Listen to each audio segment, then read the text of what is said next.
Hello, everybody. Jeremy here. Welcome to another edition of the 13th Dimension. And tonight I am going to be doing things a little different. So, as you can see, I'm by myself. Um, of course, that was by design. What I wanted to do is do a year in review for the year 2025. And I was thinking to myself, maybe this is something I could do like a solo show, and take on some comments from any viewers out there that decide to let themselves be known, because I do see some that are watching. Um, but I wanted to talk about this year because it has been a very interesting year. I'm not going to let this show go on for too long because I still have some things going on tonight after the show. Hadn't hadn't had dinner yet, so I'm going to have my dinner after I do this, and I probably won't be doing a full hour like I usually try to get off of this show. Mainly because it is just me. So, but I wanted to talk about um, 2025, how things have been, and I'm not talking about just in the paranormal community. I'm talking about worldwide. Um, I know going into 2025, depending on which side of the fence you were on, I know it seemed like half the country was sure that the United States was going to be completely ruined. And then the other half was sure that the United States was going to be great again. Um, me, I'm right there on that fence line. I could go either way because it happens every time we have a general election.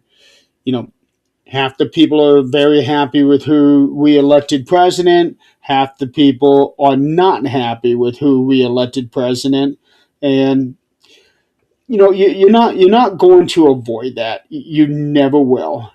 Um, and some people just don't get that, unfortunately.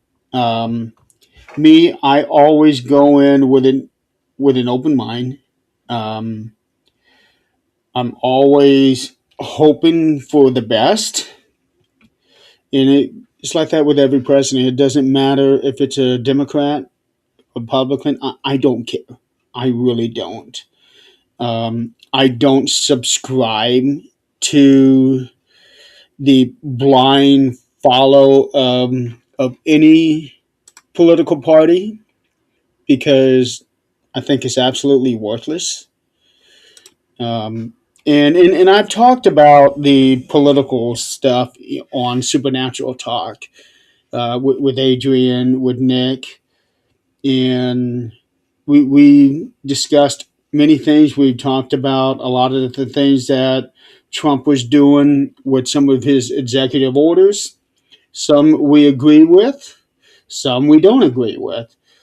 Um, but like I said, it's all about looking at everything objectively and trying to and deciding. Okay, hi Chris, and deciding, if this is really something that's going to be good, something that's going to help us, or not. Um, and I do know that there have been. Let's see. I've actually got a list here. So there have been a total, as of right now, a total of 225 executive orders. Um, 19 of them have been blocked by the courts. Four partially blocked.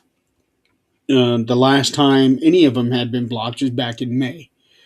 So when you take that into account, it seems like that he or at the very least, his advisors had got it through to him.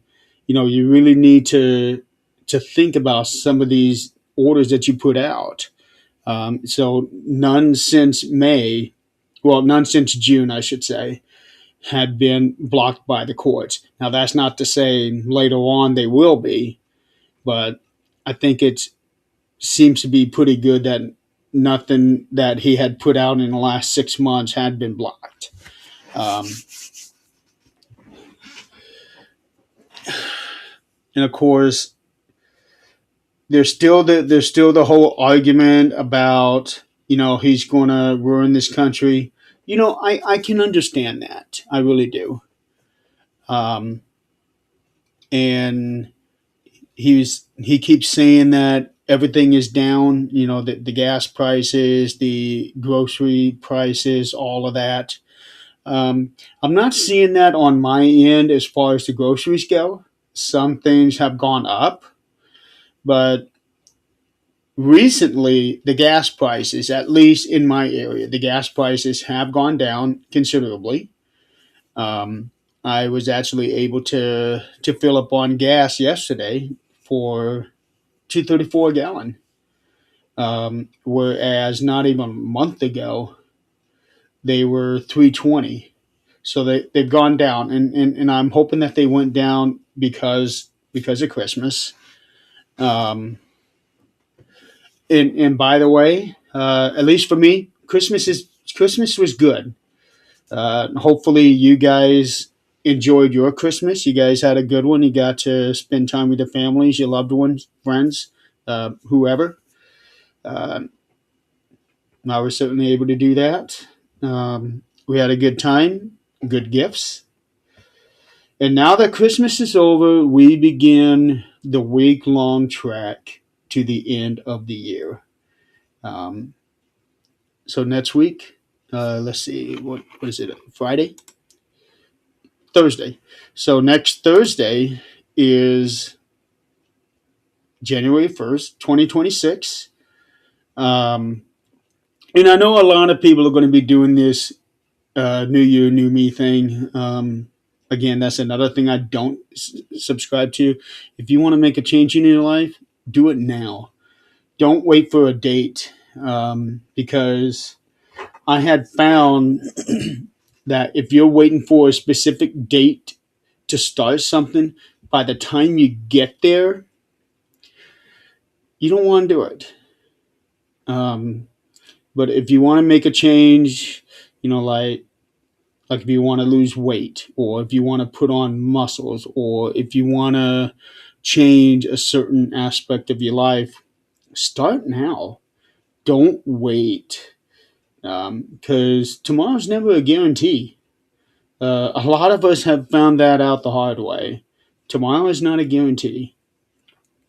Um, but yeah, but in a sense, it is kind of like a new beginning because we now have a new year, definitely. Um, but in all truth and honesty, it really is just another day.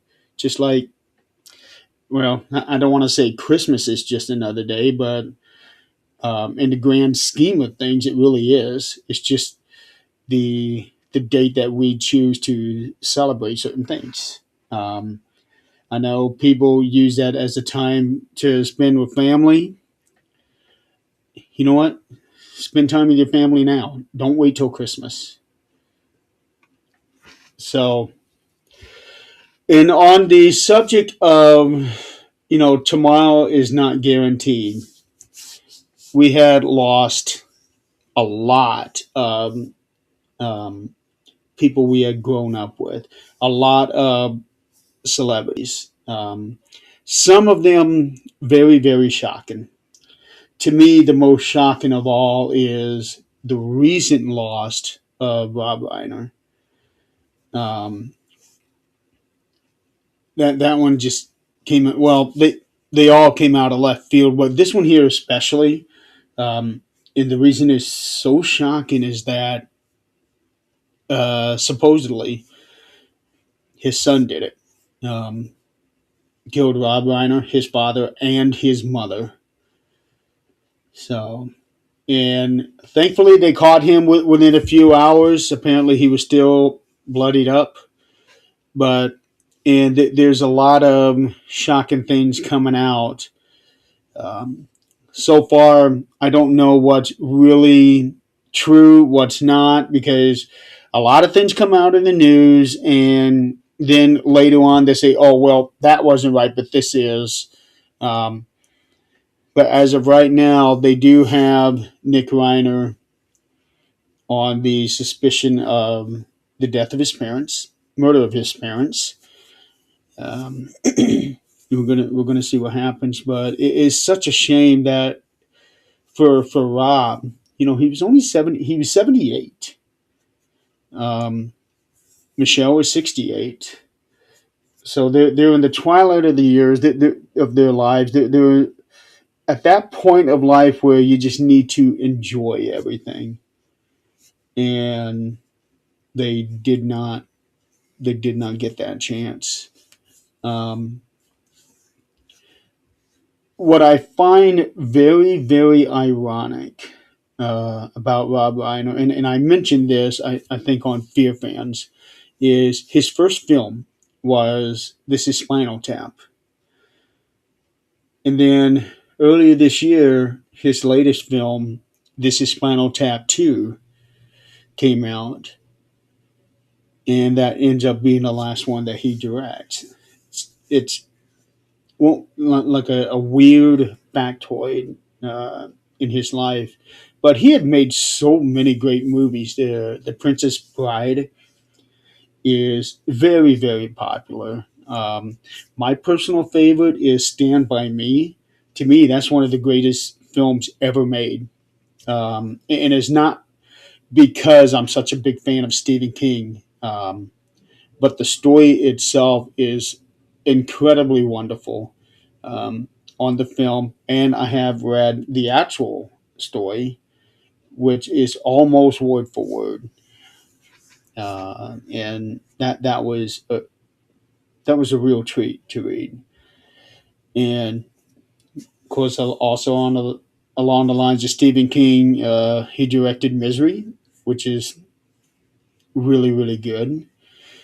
Um, when Harry Met Sally. So Rob Reiner has directed great, great films, um, and he deserved every accolade he ever got. But it is such a shame to lose him in the manner that we did. Um, it is such a shame. Also, another very shocking death in the manner that it was done was Charlie Kirk. And I know, again, he's one of those people out there where people are on um, split right down the middle. But what really disgusted me is that people were openly celebrating his death, like he was Hitler. Come on, guys. He was just another man.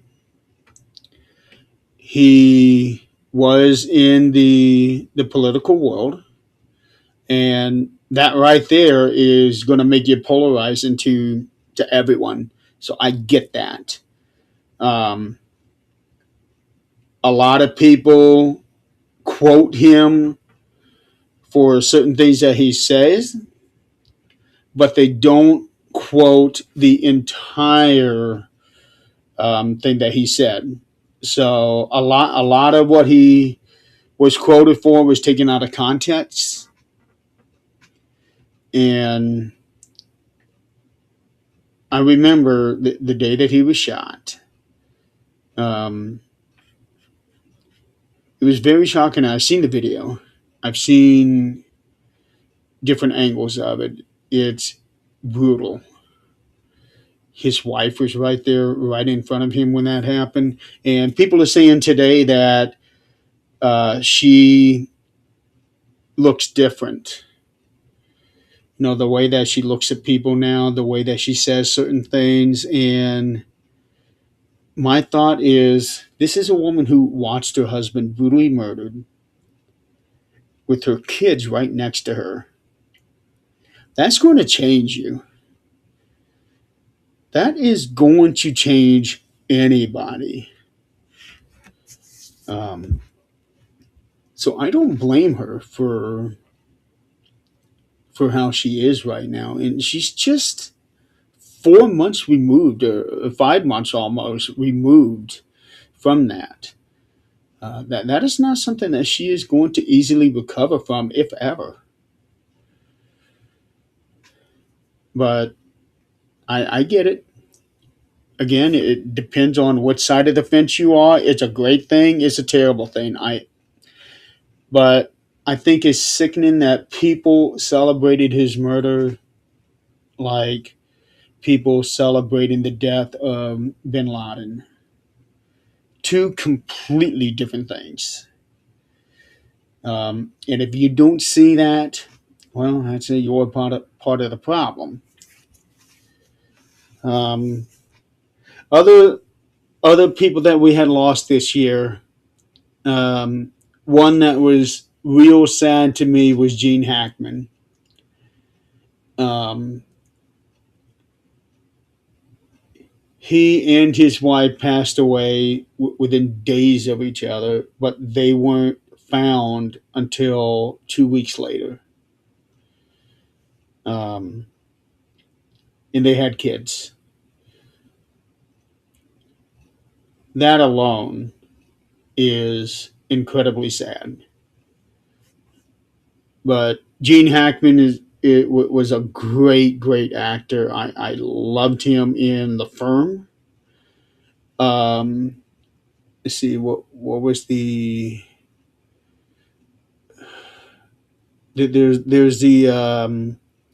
the movie that he was in with Denzel Washington, where they are in a submarine. I don't remember the name of the film exactly, but I think it's a Tom Clancy movie.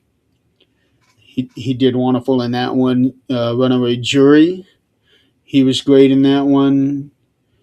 Um, Enemy of the State with Will Smith, I love that one. But yeah, that was a real sad case in the death of Gene Hackman. Um, the big one for me this year was Hulk Hogan, and that's because I basically grew up on Hulk Hogan. A lot of other wrestlers, and he's one of those guys that you would think would live forever. Um, and it was a very bitter pill that day when the news came out that he had passed away, because he was larger than life. He's the biggest name in all of professional wrestling. Um, Ozzy Osbourne, who died just I think 2 days prior, because his death was expected. Everybody knew that he wasn't doing well.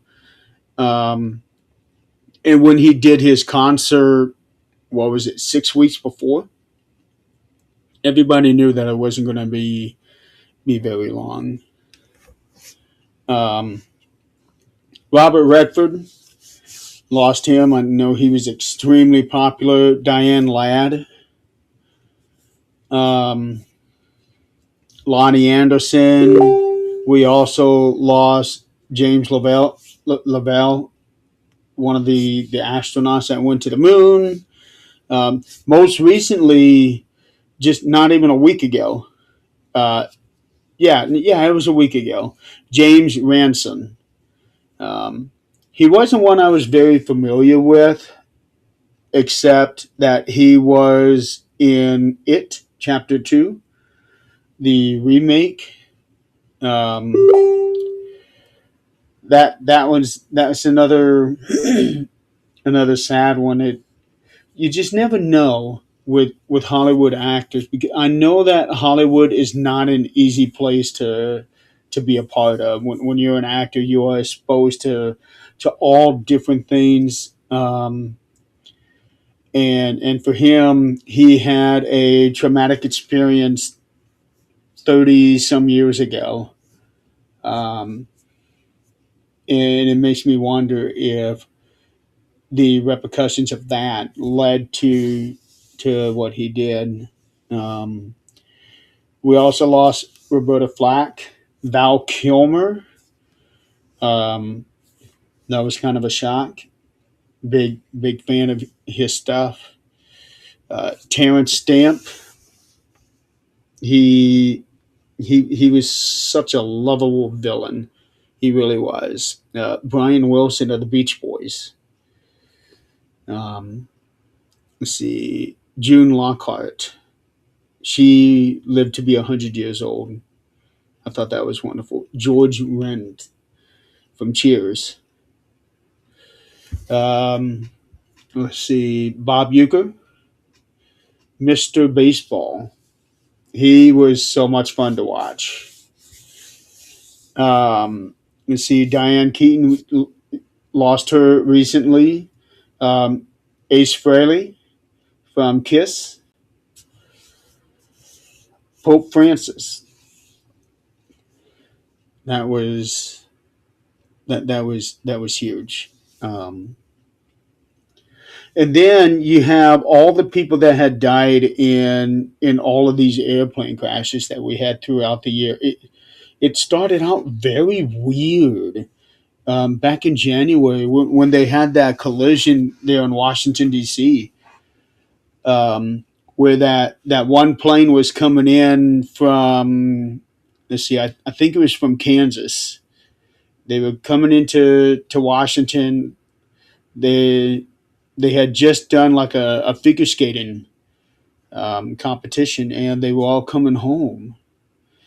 And just as they were descending, just as they were not even a minute away from landing, and they collide with a helicopter, um, a United States Army helicopter. 60 some people dead now. And they were less than a minute, seconds really, from landing. I thought that was just incredibly sad. And the video, it's what are the chances of something like that happening? Really, um, that that was really bad. And then 2 days later, in Philadelphia, a medical plane was transporting somebody. Hi, Irene. A medical plane was transporting somebody to a hospital, and something happened, and the plane literally nosedived into, I think it was a shopping mall. Um, that was, I can't even imagine. I cannot even imagine. And then most recently, just almost 2 months ago, much closer to home, down in Louisville, a plane crashed. It was a delivery plane. Only three people on the plane, but I think 10 people on the ground died. Um, it had just taken off. It didn't even have its landing gears up yet. And something happened. Plane crashed. And what was really scary about that is, I think not an hour before, one of my good friends, Ernie Pack from Pac-Man Paranormal, was right there. Traffic was stopped. I don't know if they had like if they were waiting on something like a traffic jam or what, a train, but he was right there. They finally got going, and less than an hour, the plane crashed right through that area. Um, that's scary. It's like I know that we have aviation disasters every year, not just here in America, but all over the world. But it felt weird this year. Um, it it felt really really weird. Let's see what else happened this year. Oh, the Conjuring House. So going into the paranormal community, the whole drama of the Conjuring House had really been going on for a very long time, but this year it just went to a whole nother level. Um, the, the accusations of assassination about somebody who wasn't even there, although she said that his she saw his truck, she had video of his truck, and when she released the video, it turned out to be somebody who was there, who was a customer, and he was there for the night investigating. He got online, hey, that's my truck. That wasn't Jason's truck. Um, and then the way that she was conducting business, she had her business license pulled, and she said it doesn't matter. She's still going to run her business even without the business license, and that's a big no no. Um, Now she has a warrant for her arrest in Rhode Island, but she lives in Massachusetts, and they can't cross state lines to come get her. And apparently, it's too much paperwork for them to get the police in Massachusetts to come and get her and bring her to Rhode Island. I I've never seen a situation like this before. Um, and then the whole thing of Jason Hawes looking to buy the house, um, because of a plea that Andrea Perrin put out. Um, she's not doing well in health, um, and she wants to see this house be saved and run the way it should be. So she reached out to Jason. Jason heard the call, and now he's doing this GoFundMe.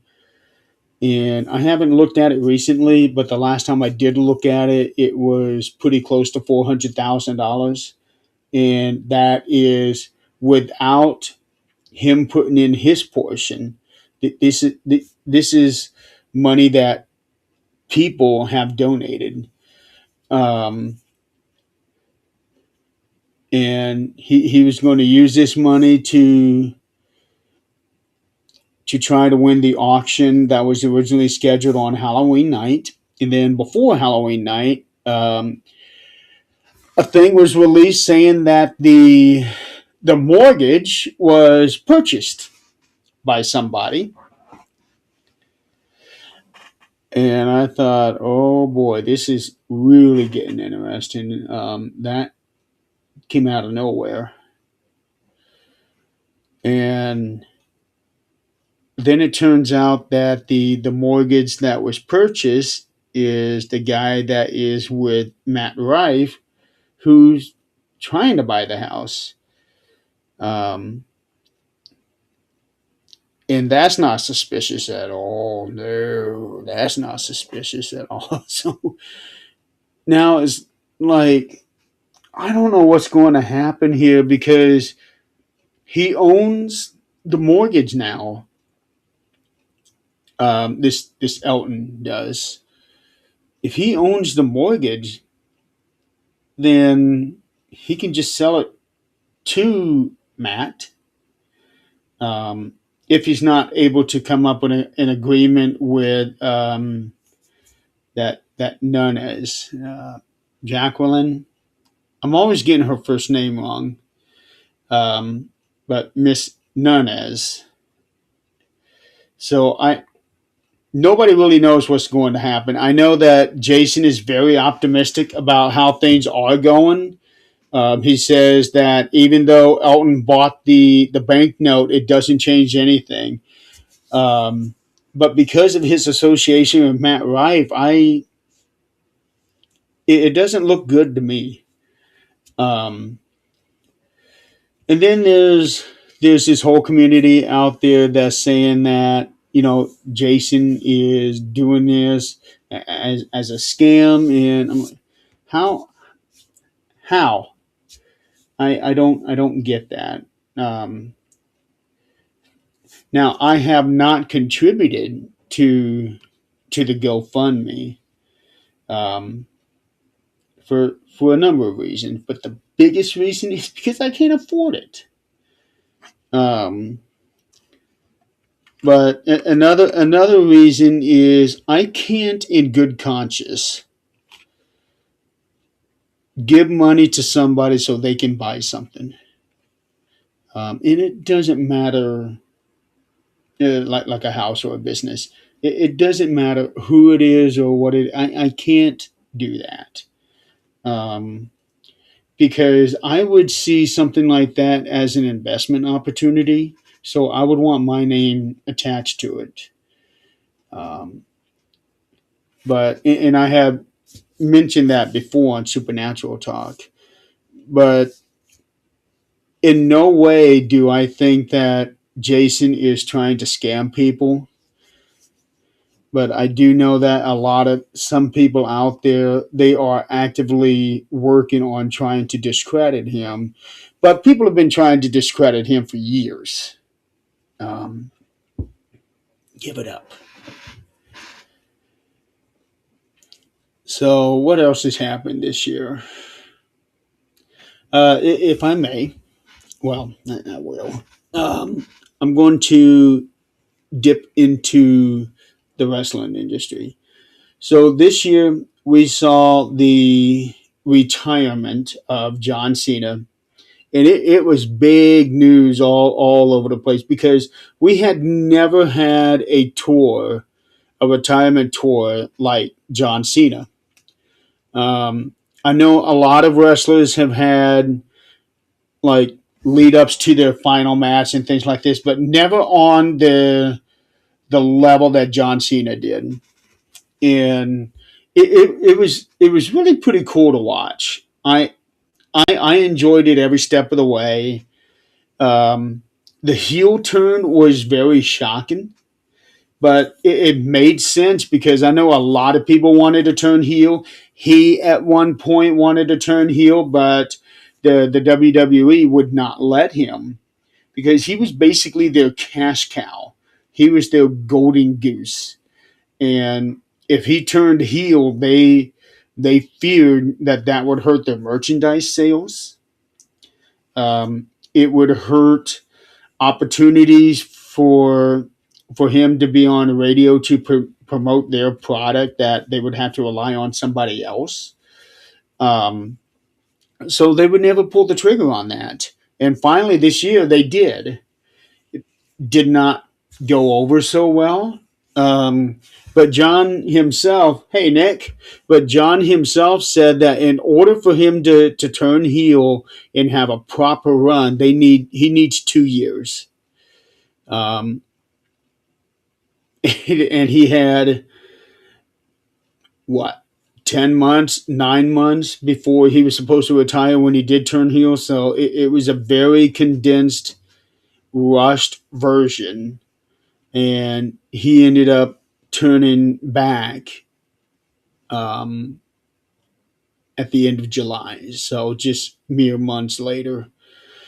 uh, so it's regarded as a failed heel run. I tend to agree, but even with that, we saw some great matches that he had that he probably wouldn't have had if he didn't turn heel. Against Randy Orton, that was a great match. Against CM Punk, that was a great match.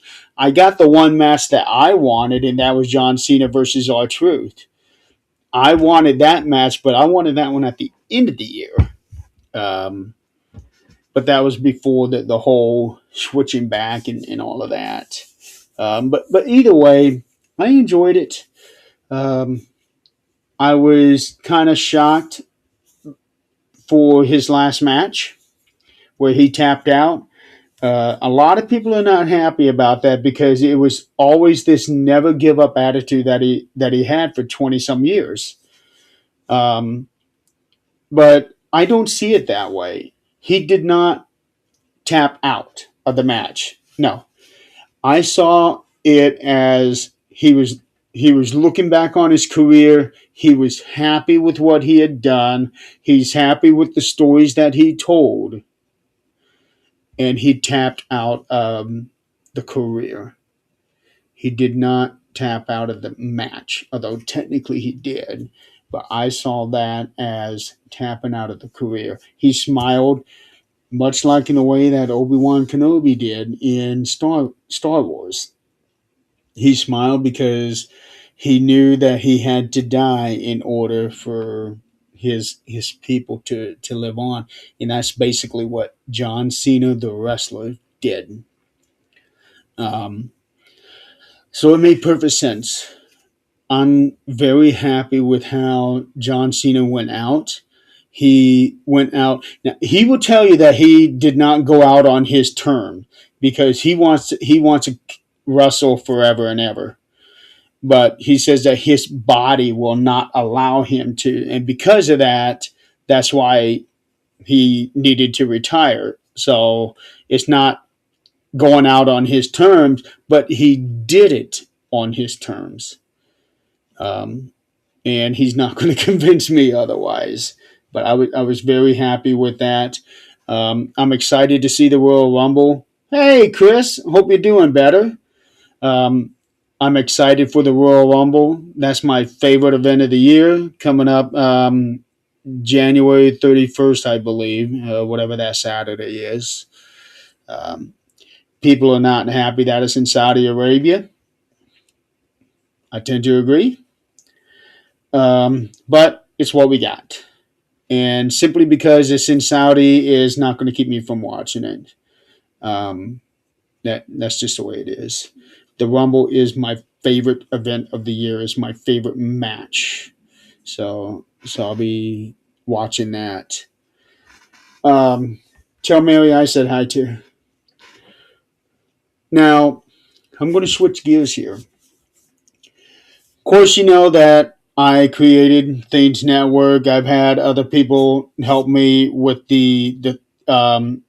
with building it up, the foundation. Nick being one of them, Tim, Crystal, Scott, Eileen, Adrian. They all helped out big time get this thing going, and it's been running solidly for 4 years now. 4 years and 2 months. It's been an incredible run. Next year is going to be our 5 year anniversary, and I would love to do something special. Don't know yet, but I would love to do something special for the 5 year anniversary. And I'm going to look at the calendar right now. So, Things Network launched on October 29th. And next year, October 29th actually falls on a Thursday. So, that's the night that Supernatural Talk. So, I may end up doing something on that night on that show. Maybe get all the show hosts on together and do something. I don't know yet, but I want to do something special for that night because 5 years, that's a big deal. Um, and I've seen a lot of other pages, networks. They run have a good run, and then for whatever reason they peter out. Um, each each case is different. Um, some of them they try to get started, but they never really get going. Um, but we have held on strong for 4 years, for over 4 years, and I am incredibly grateful for it. We have a wonderful audience out there. Every show seems to have its own loyal following. And I think that is wonderful that every show has been able to connect to somebody out there. Um, it's it's really been an awesome thing. Um, so yeah, I would like to do something special on that night. So we got 10 months to plan. So I'll figure something out. I'm going to talk to everybody. Say, hey, give me some ideas. Let's do this. And also on a much lesser thing, I created another network for wrestling because that's my big love right there, wrestling. I grew up on it. I first became a fan when I was 11 years old, and I stopped watching it when I was around 22, 23. Basically because the storylines had got too ridiculous for me. So I stopped watching it for about 5 years, 5 or 6 years. And then in 2008, towards the end there, I started slowly getting back into it. I would go to we have a club, we have a bar just a few miles up the road from me. It's called Wrigley Field. I was invited to come out to Wrigley Field, and my first thought was, wait a minute, that's in Chicago. And then they told me what it is. That is like a sports bar here, and whenever there's a wrestling pay per view, they had it airing there, or when they had UFC, they had it airing there. Um, Football games, baseball, all of that stuff they showed there at Wrigley Field. Okay, I'll come out. Besides, bar food is usually the best food you'll ever get, and at Wrigley Field, that was no different. Um, so I went out there, watched my first pay per view in years. It was called, I think it was Unforgiven, or No Mercy, whichever it was that had the scramble matches, which I thought was a really cool concept. And the wrestling bug started hitting me again. Um, so I went there for Survivor Series, went there for the Rumble. Um, I did not do it for WrestleMania because I knew it would be a madhouse because WrestleMania is the most popular event of the year. But for me, it's always been the Rumble. And then in 2014, the WWE came out with their own network, WWE Network. And, I subscribed to that. And ever since then, I've been watching all of their big events right here on the computer. Um, I tried to do it on my bit screen TV, but it just wouldn't work. But I'm able to watch it on the computer, and been watching it through the WWE Network, and then more recently through Peacock. And now I have Netflix, which I swore I would never get, but things change. Um, but I have the Universal Wrestling Network. The only show on it now is Marks on Wrestling. I did have a second show that Joe was doing, and one time he had Chris on, and then something happened. The show ended up ending. Um, but Joe wants to start up another wrestling show. I told him, do it. Um, so he just started his Insane Asylum show back up a couple weeks ago. So hopefully he'll be able to come up with something for wrestling. Um, and then this year I created another page. This time I wanted to devote it to video games. So now I have the Games Galore network, and basically anybody who wants to stream games to it, let me know. And I'll give you access, and you can do it. Um, so far, it's been me, Clarissa Haler from Unveiled Paranormal. Although that's done, actually, she just ended all of that a month or so ago. Um, Sad to see her go, but she felt that it was the best thing for her personal life. So Unveiled Paranormal is no more. So that is now leaving her some time to play some more games, which I know that she had been wanting to do for some time. So she's been playing games. I know that Don Elmy had played games, and he didn't stream to the page, but he shared it from his YouTube page. Um, but he's trying to figure out how to connect everything through his Xbox. Um, hasn't had a whole lot of luck there. So I have a feeling that Games Galore Network is going to grow um, much better than wrestling than the Universal Wrestling Network is, and I'm okay with that. You know, I'm a creator, and not everything I create is going to you know is going to get big. I know that, and I'm okay with it. But you know. Um, I had talked about wanting to do something about bowling, create something for bowling, but I'm still kind of out of the game. Uh, I used to bowl multiple times a week for years, and it got to a point where it was beginning to feel like work. But then when I got hurt, my bowling pretty much came to a screeching halt. But I have been able to keep my national bowling tournament thing going. I have been going every year. This March will be my 25th consecutive year going. Um, and it's in Reno. I'm really looking forward to that. I love going to Reno. Um, I love where I stay, which is the Circus Circus, because there are three hotel casinos interconnected. Circus Circus, El Dorado, and Silver Legacy. They take up three city blocks, and while they're all separate buildings, the second floor is connected all the way through. So I I can go from one to the other and never have to go outside.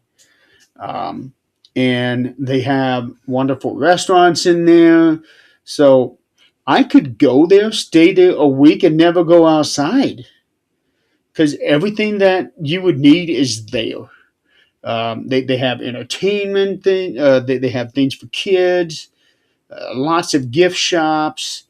Um, and the National Bowling Stadium is just a block away.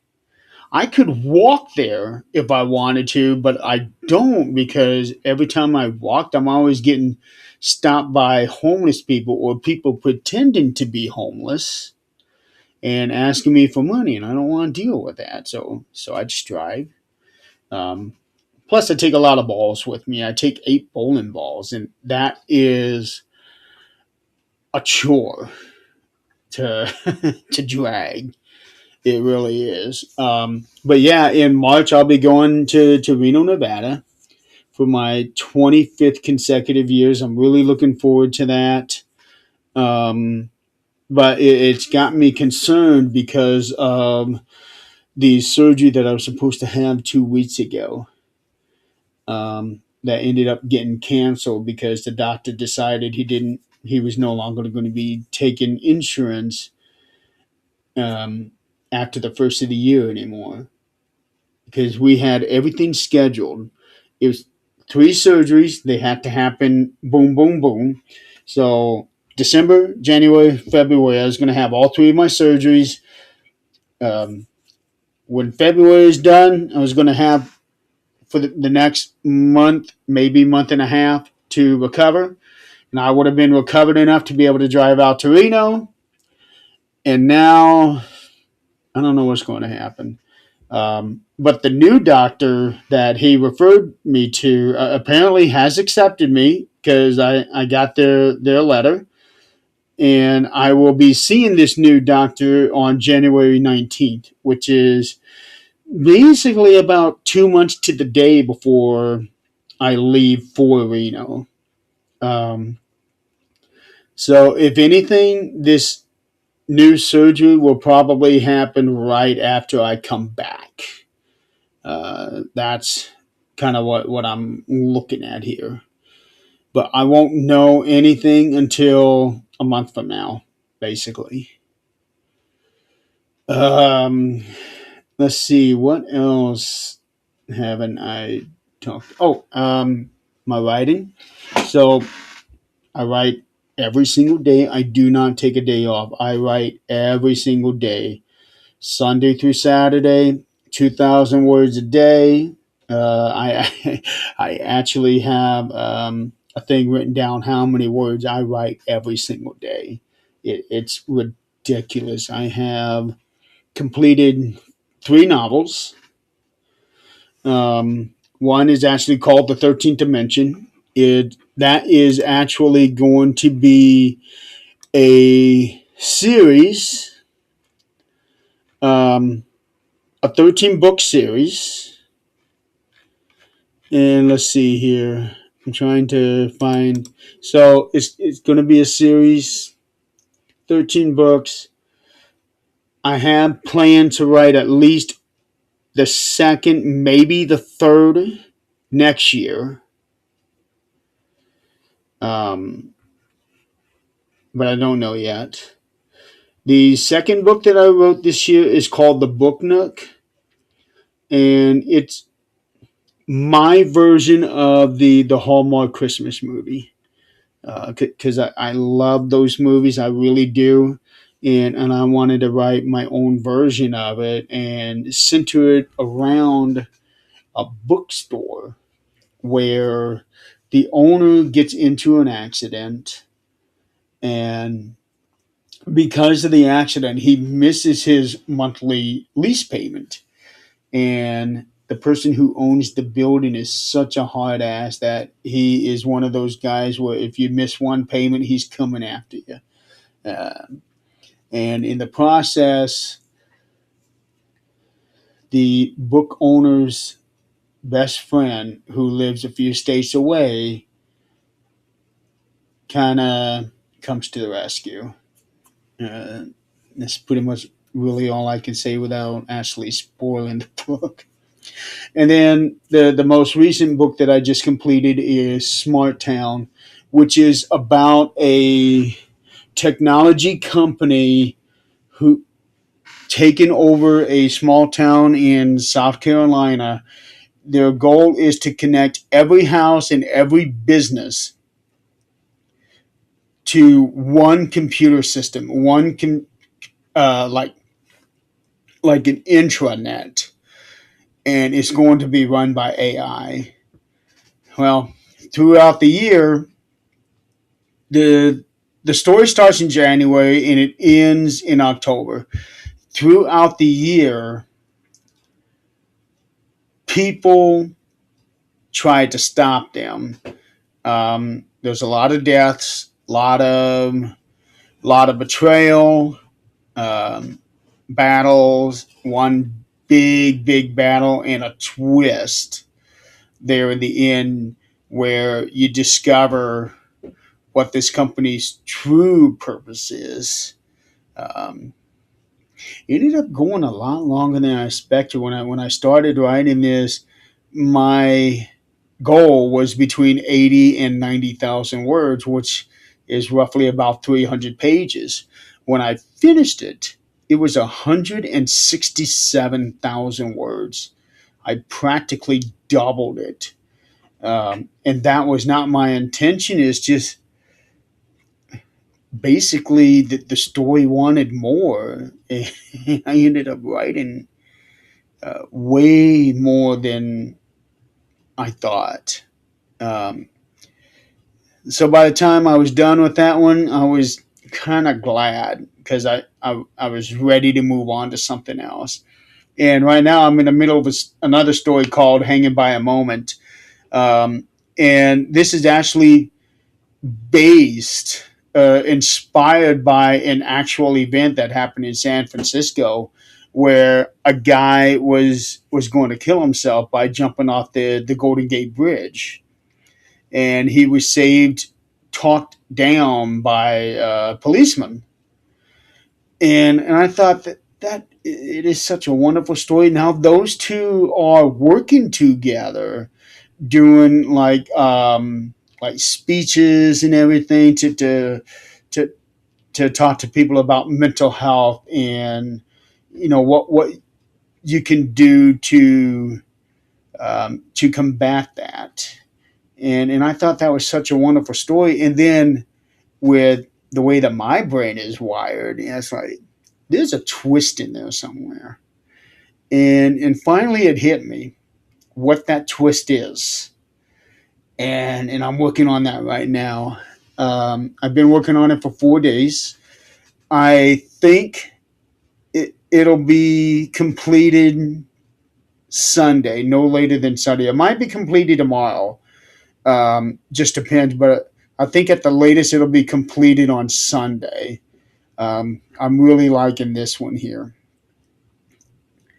Let's see.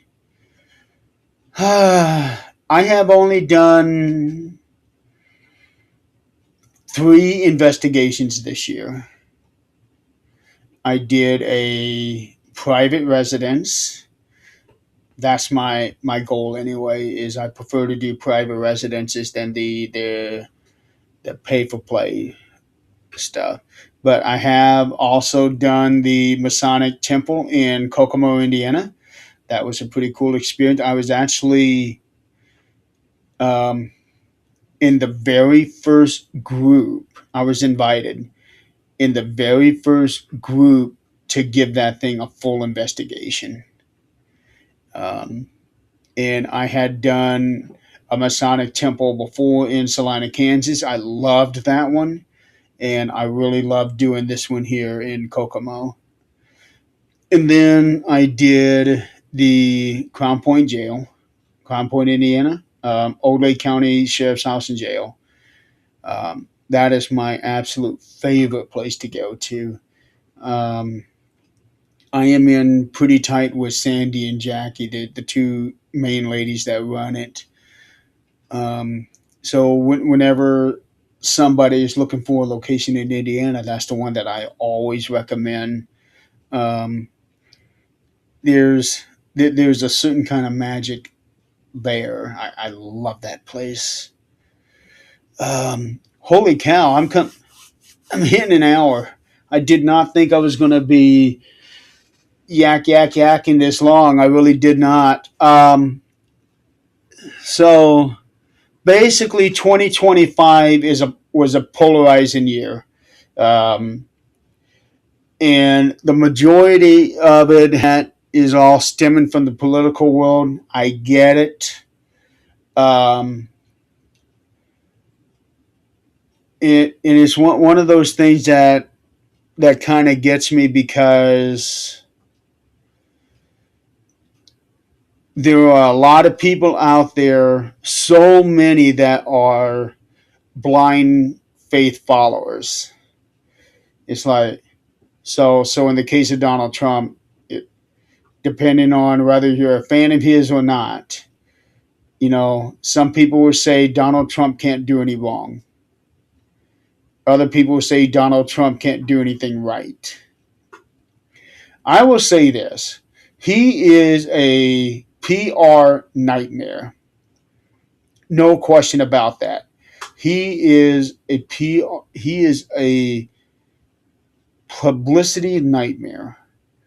Um, he does not have what most people would expect from a politician, but in all fairness, he's not a politician. He's a businessman, and a businessman has a completely different attitude than a politician. You know, when you run a business or multiple businesses, you have to be ruthless, cutthroat, especially to get to the financial status that he did. Um, so I see where he's coming from that perspective. But at the same time, when I see these things that he puts out, um, I actually signed up on Truth Social, but I don't follow anybody.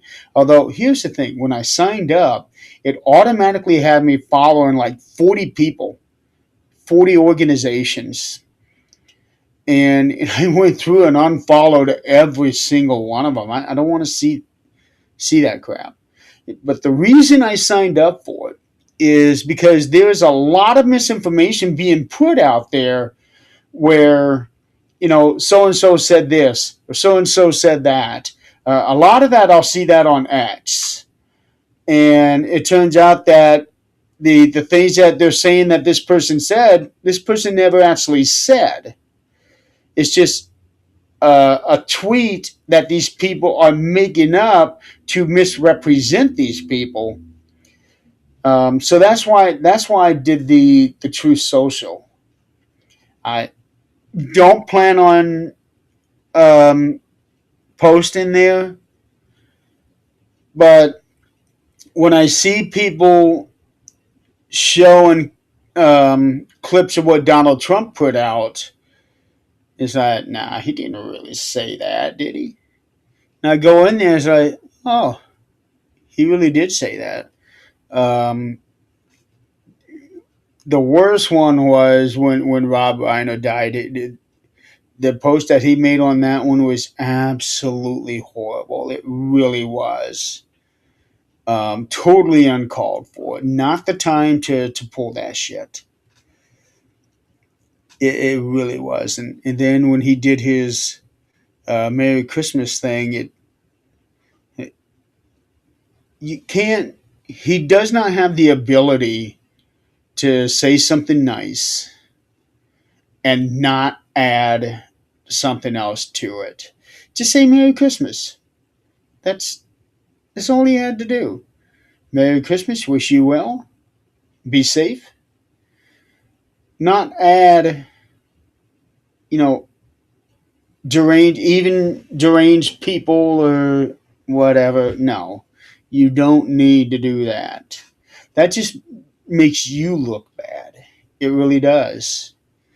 In like I said, there are some things that he has done that I do agree with. There are some things that he has done that I do not agree with. So it is what we got.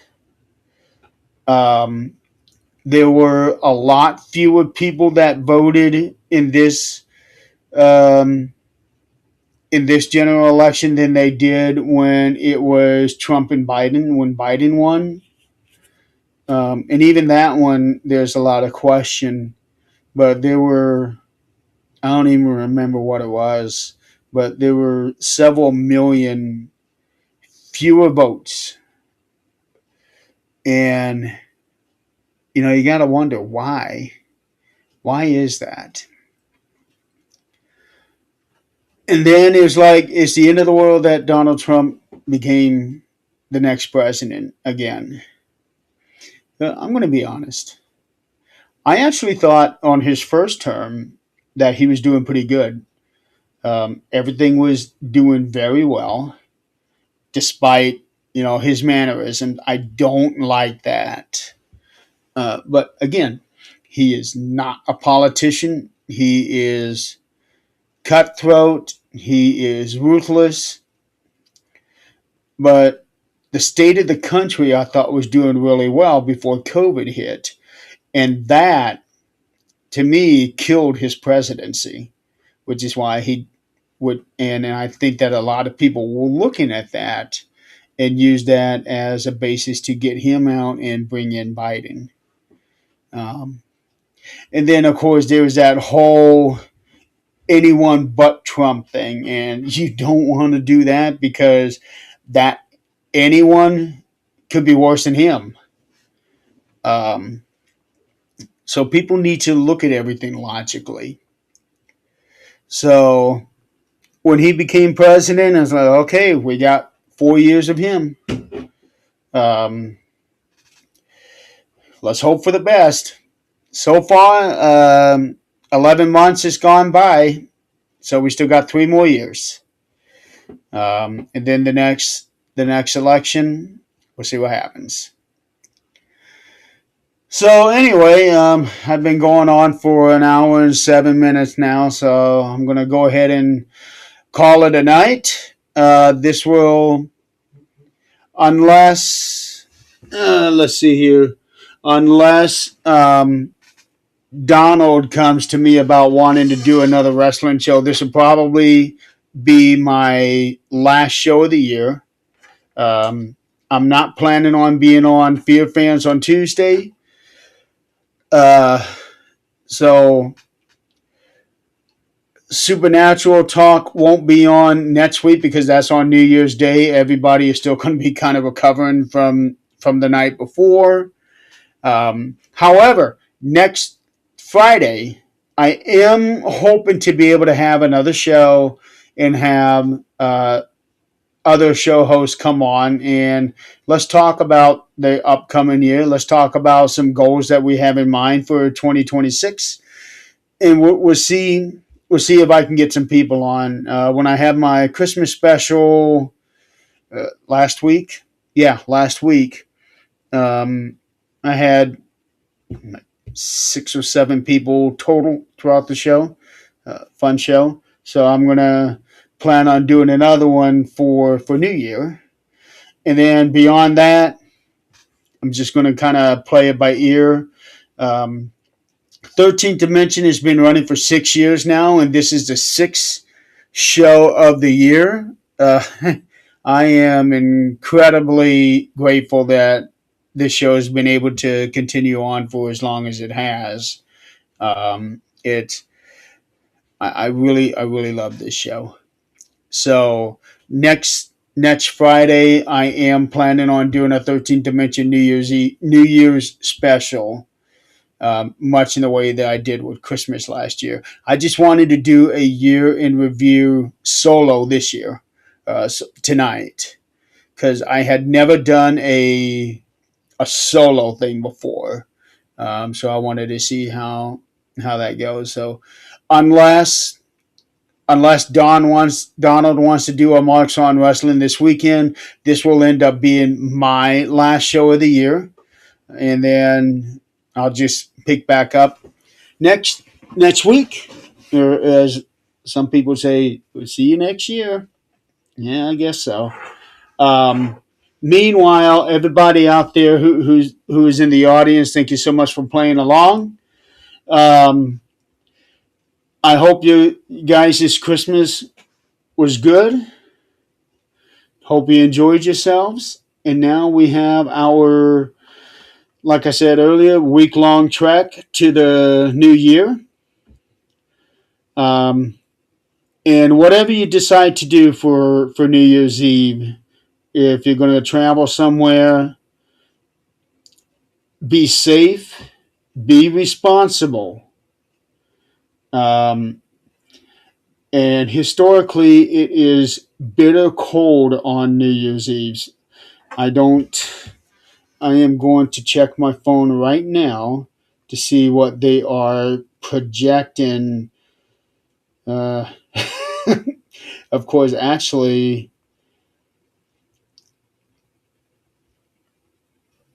let's see. So, at least here on New Year's Eve, they're expecting a little bit of rain. No, I'm sorry, snow. But as of right now, is 20% chance of snow, and the temperature is going to drop down to 33. And then the next day is going to drop down to 22. So it looks like it is going to be a cold one, as it normally is. But whatever you guys decide to do on New Year's Eve, be safe out there, be responsible, um, but do enjoy it, because New Year's Eve is always fun. I'll be watching the Dick Clark special, the Rockin' New Year thing that they have every year. To me, I know that every channel has their own program, but the Dick Clark Rockin' New Year thing to me is the epitome of all that. So until then, you guys have a good night, a good weekend. Happy New Year, but most importantly, be safe out there. Be safe, be responsible, and I will see you guys next week. Take care.